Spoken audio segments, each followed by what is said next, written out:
தன்னையே கையிலேந்திடும் ஞானவல்லியே நீ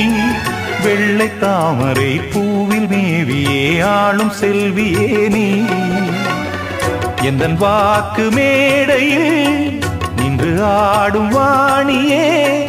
எந்த நாளும் மேன்மையில் என்னை ஏற்றுமேனியே அன்னை நீ அல்லவா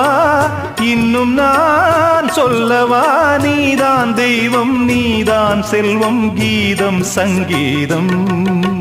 நீதானே நாள்தோறும் நான் பாடக் காரணம் நீ எந்த நெஞ்சோடு நின்றாடும் தோரணம் நீ இன்றி நான் பாட வேறேது கீர்த்தனம்